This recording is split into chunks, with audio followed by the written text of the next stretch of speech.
Before you begin this episode of Cool Tools, I want to apologize for the quality of the audio, which is not up to our usual standards. For some reason, our guest had problems with the microphone, and I did not stop it to fix it. And I regret doing so because I think as it went along, it became difficult to hear. It was being clipped every now and then, and more often as we went along.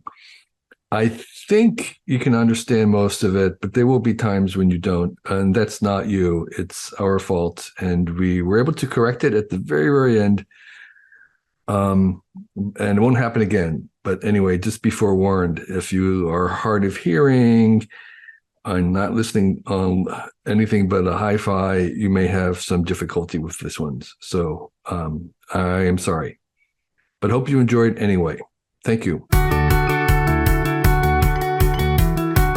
Welcome to another episode of the Cool Tools Show and Tell. Our special guest this week is Tom Robertson. Hey, Tom, would you like to introduce yourself to our audience? Yeah, hey, I'm Tom Robertson. I live in Toronto, Canada. I work in IT for a company called FreshBooks that's actually founded in Toronto, Canada as well. And I love tools and nerding out on stuff. Well, you're really welcome here. Thank you for volunteering. I'm really looking forward to what you have for us. So Tom, what's the first tool in your toolkit? This is a Ryobi Inflator. It's a very Ryobi style, if you're familiar with the Ryobi product. It's a sort of neon yellow and gray color scheme. I would honestly describe it as like a retro 50s sci-fi laser gun to look at it, with maybe a little beak on top that you can. It looks more like a laser gun, I think, if you do it that way. Or okay. More like a little drip. All right, so it's kind of a handle on top of a battery, tool battery, and there's a little spout as well. Yeah. So what it is basically, it is what it is. It's an inflator. What I really like about it is I think I'd seen these tools before camping.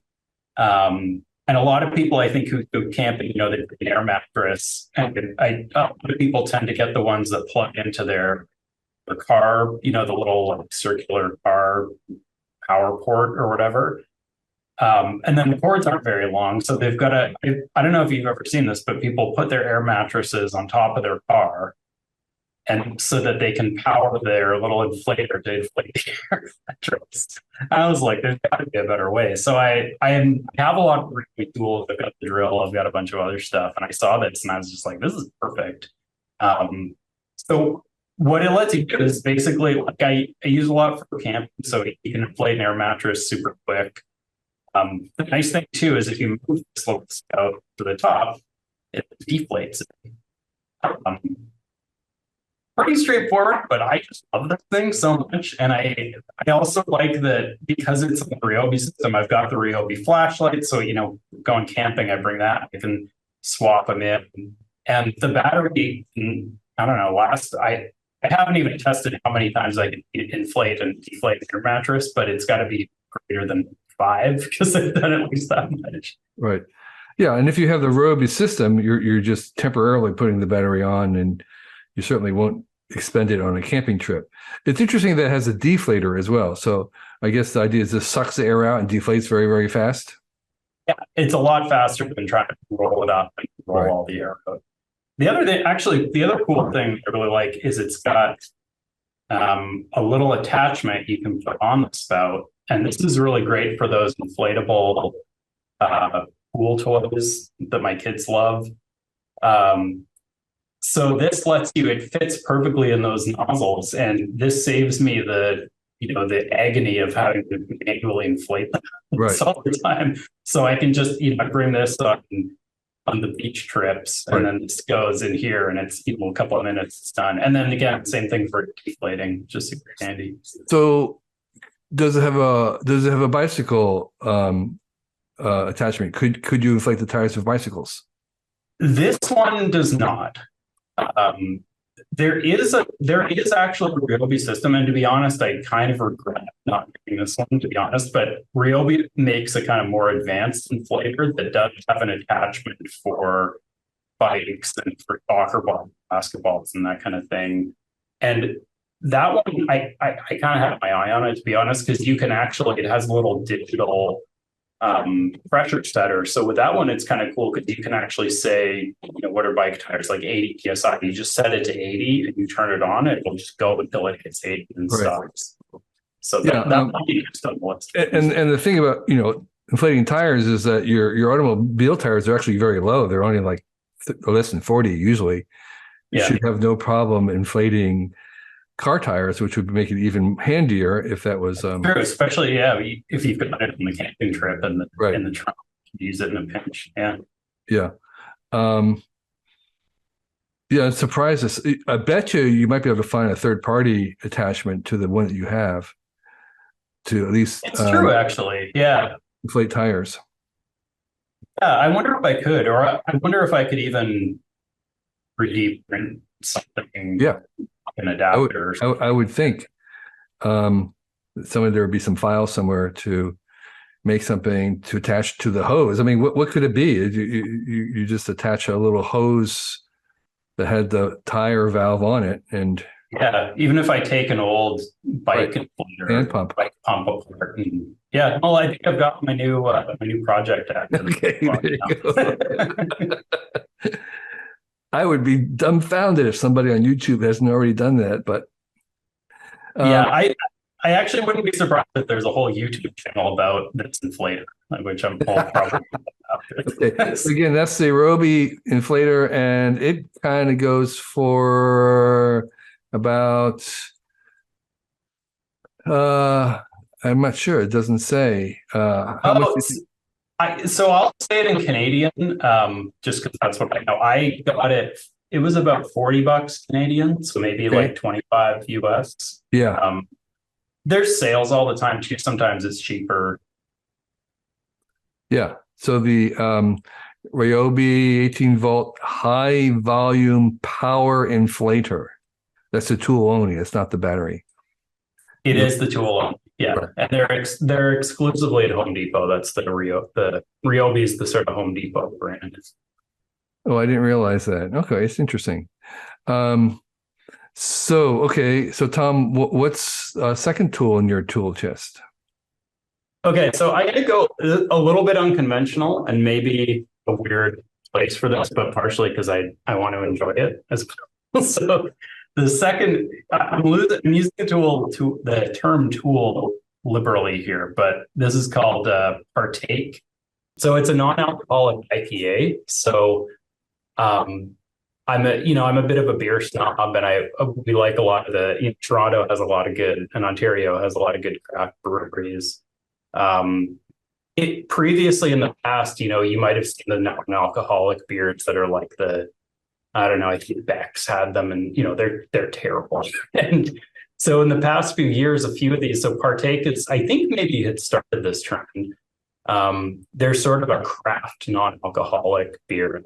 I like IPAs, so I get their IPA.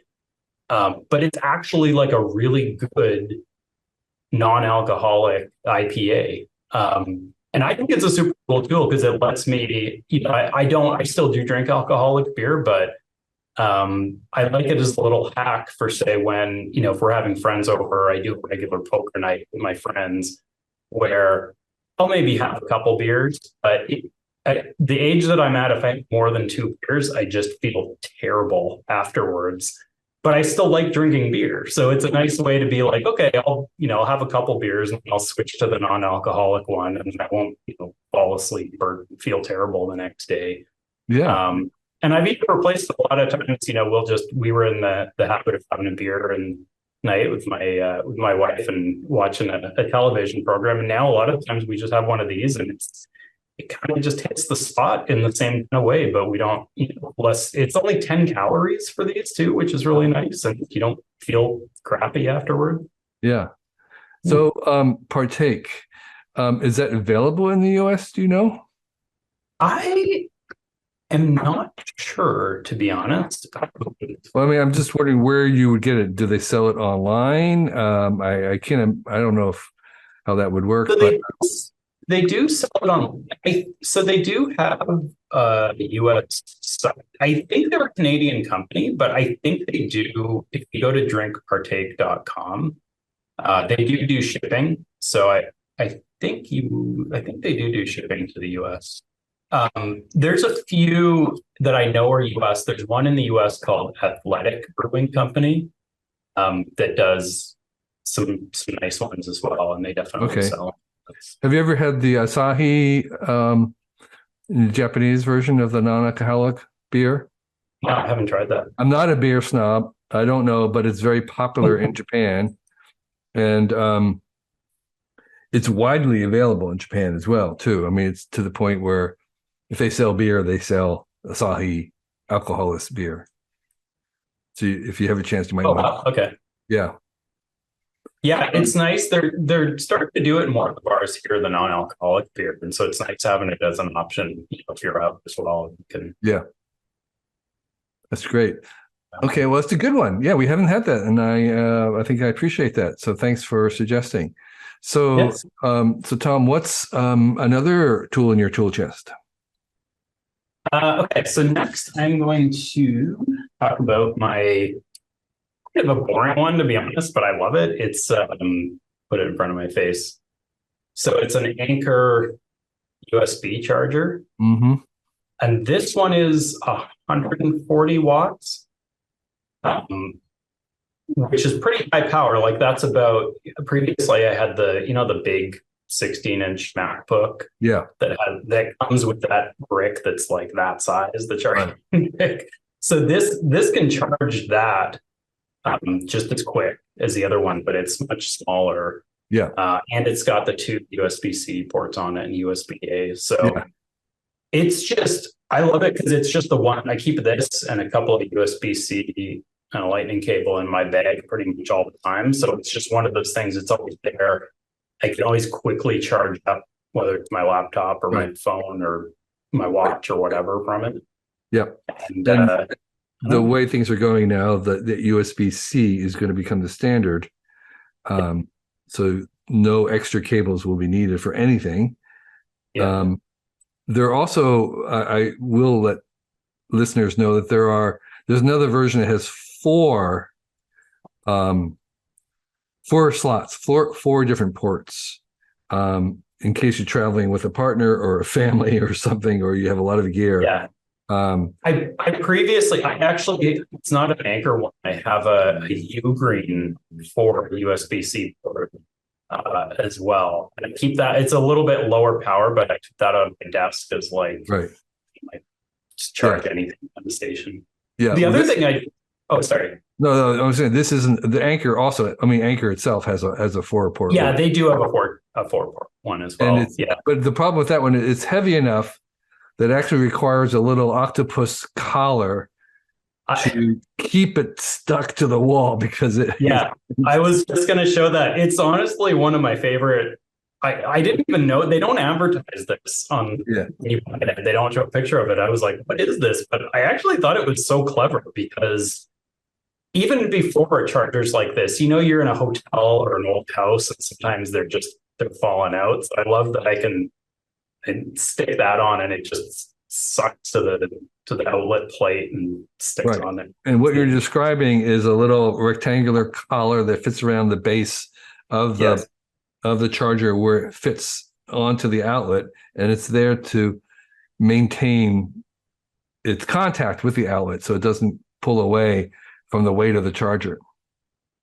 Yeah, it's sort of a collar with about 20 little tiny suction cups all around it. Right. It is very clever, and they do come with them, and they don't say that on the website. So the Anker seems to be pretty reliable and very condensed, and you can get a version with this one slot, 2, 3, 4, so you can kind of choose depending on what your expected uses are.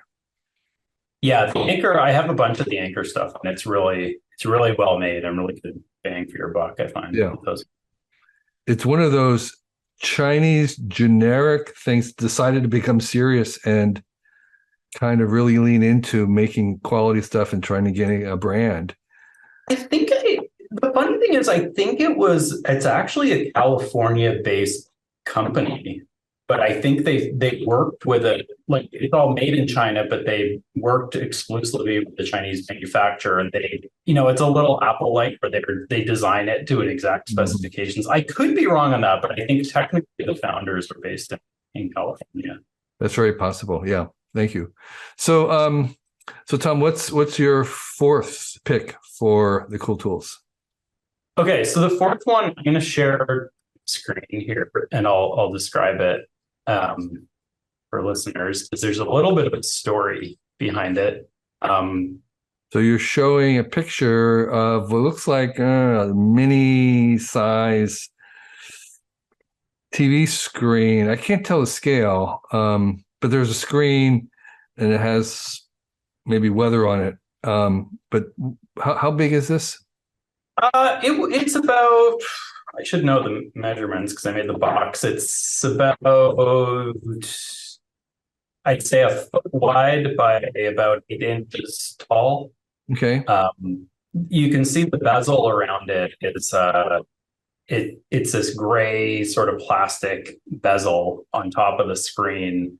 And it's meant to look like it's one of those bezels that you might see on an old 50s or 60s TV, the way it's kind of curved. Then I designed a little logo for the bottom. Tomertron is my sort of online handle that I've used for years. Okay, so this is something you printed out yourself. So yeah, so I should say this isn't necessarily the tool that I want to talk about. The tool is part of the project, so I just have to kind of tee up the tool here a little bit with the project. So I did actually I 3D printed the bezel and the little stand at the bottom, and I carpentered the box. The screen is sort of a generic HDMI screen that I plopped in there.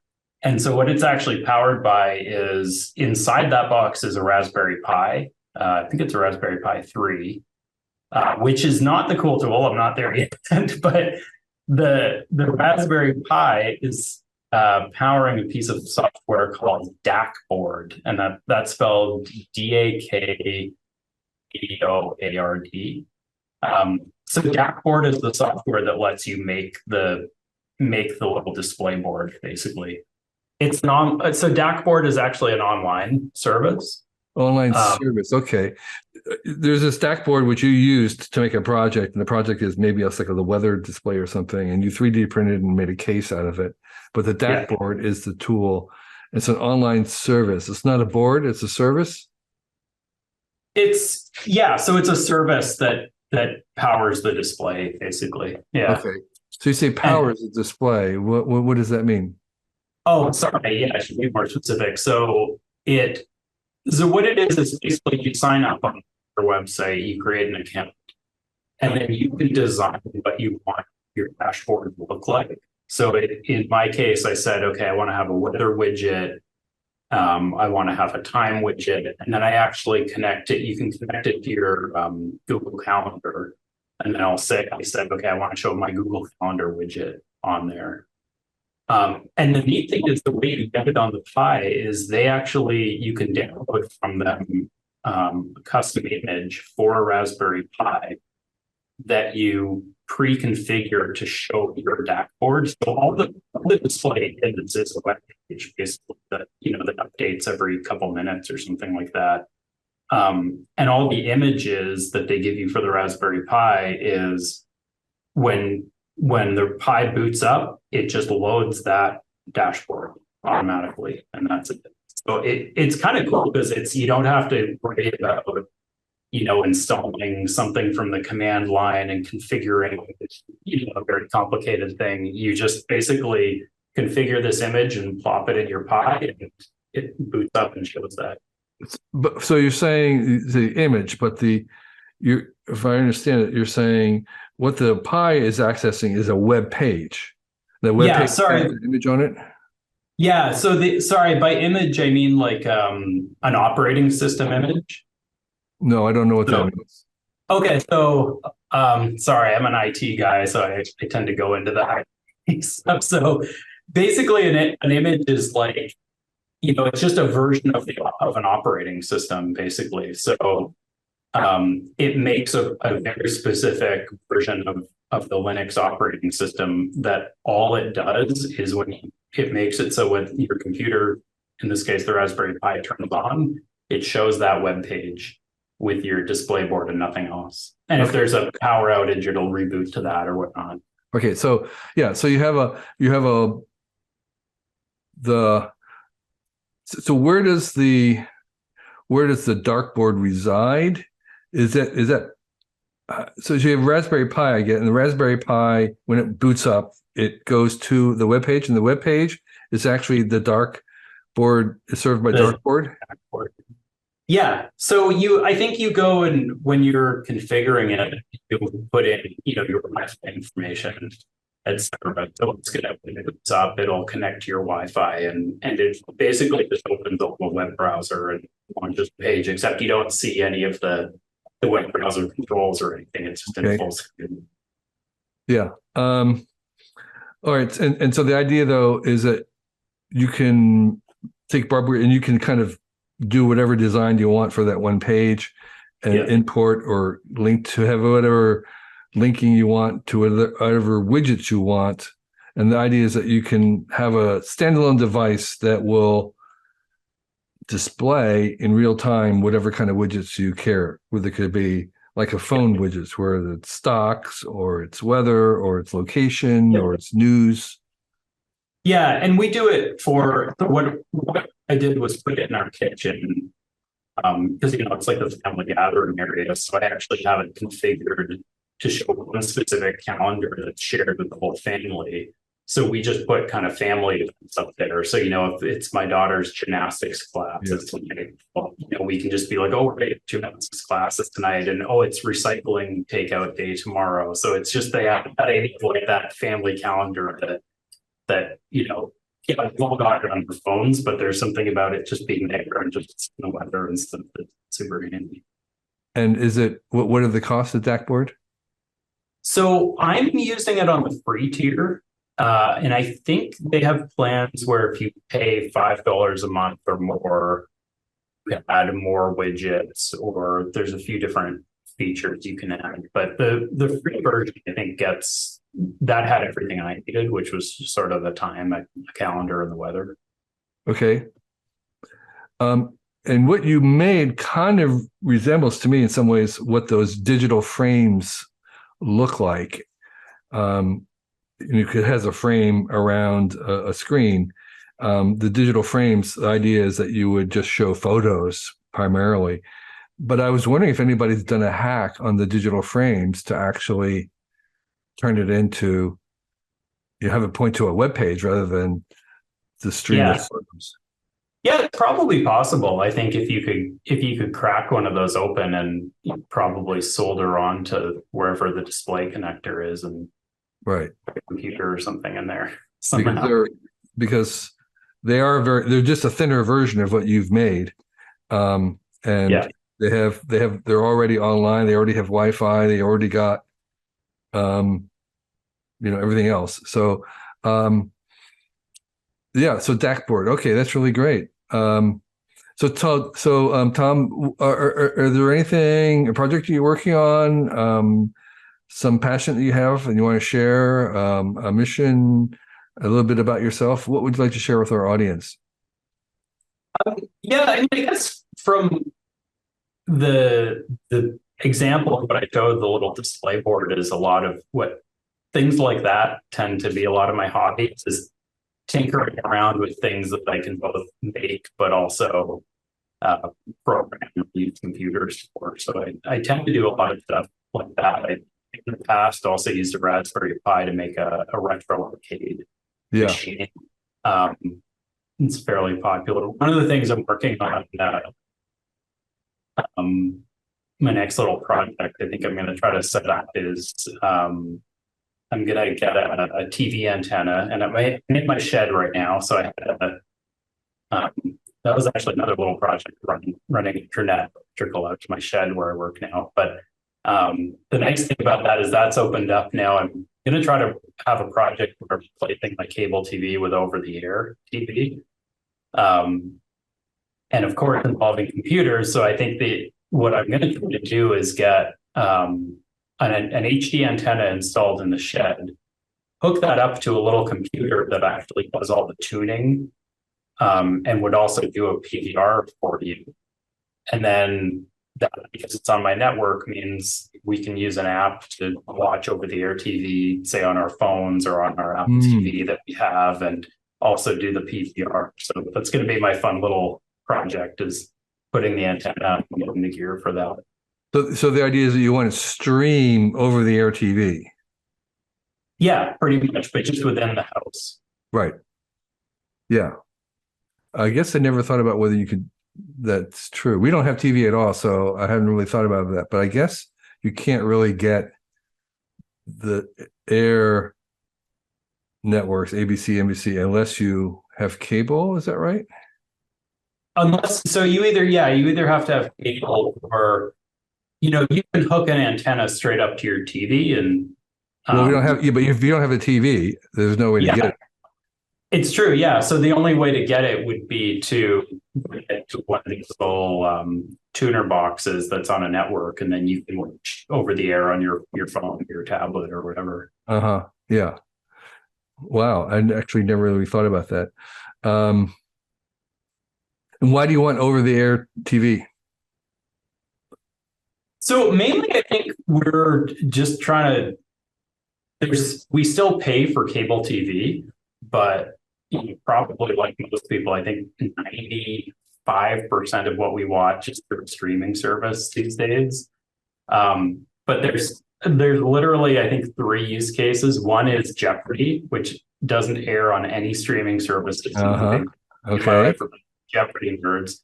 2 is Saturday Night Live, big comedy nerds, and always like to watch it all. And 3 is having, if there's an election, just being able to turn on the news. Those are the only reasons we have cable TV, and I think if we can solve that with this system, like all of those things are available for free over the air. So we can build this, so we can save, I don't know, like $80 a month on cable TV. Yeah. That seems like a very clever thing, which I've never thought about. And maybe if you get your solution working, you should post it somewhere, because that could be things that other people do. We don't have TV or cable TV, but it would be nice if we could have a free version of the over-the-air access on our streaming box. That would be pretty cool.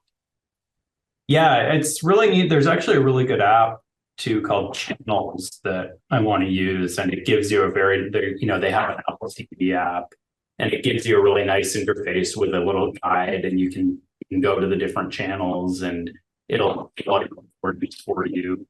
The other fun thing with that Channels app, that this is sort of corollary to that, that's purely fun and really for no reason, it lets you make your own channels by pointing it at a folder of video files. So yeah, so I'm a big Star Trek geek.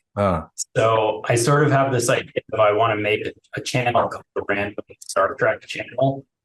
And so the idea is that would just be a channel among all the other ones, but it would just, you go to play a random Star Trek episode from a folder of video files.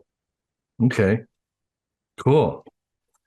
Well, Tom, thanks again for volunteering. I appreciate your 4 picks, things that we didn't normally get and haven't gotten before. I love that inflator. I think there's something could be done with that to replace a whole bunch of things. So thank you for that. And we really appreciate all the other bits and tools you suggested as well. For sure. Yeah. Thanks a lot for having me, Kevin. I'm a big fan of the site too. Cool tools, longtime reader. So it's a big thrill for me being here. Great. Thank you. This year, our Cool Tools blog will be 20 years old, which means we've been posting something new every day for 20 years. It's only possible because of the very engaged and knowledgeable readers and listeners like yourself. You've kept this place going, and we are very grateful for you. With this idea of 20 years in mind, we decided to try an experiment this year, and I'm inviting our guests and listeners to join me on our Cool Tool Show and Tell, which is the program that you're listening to right now.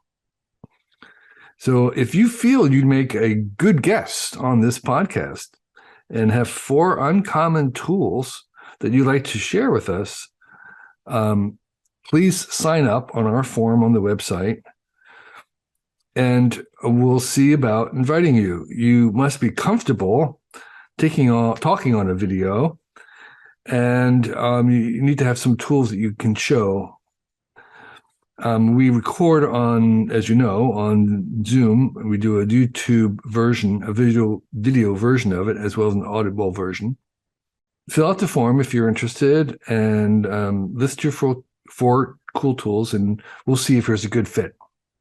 The applications aren't guaranteed in any way, and we're looking at tools that are new to us and appropriate tools, and whether the times will work for you.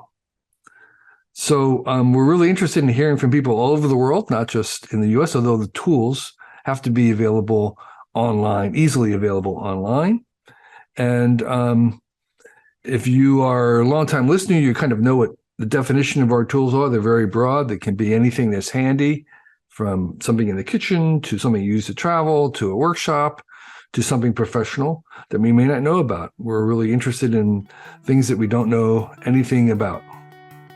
So this is an open invitation. We'll give it a try. If you think you make a good guest for this podcast, fill out the form. There'll be a link somewhere on our website. And we look forward to chatting with you. Thank you.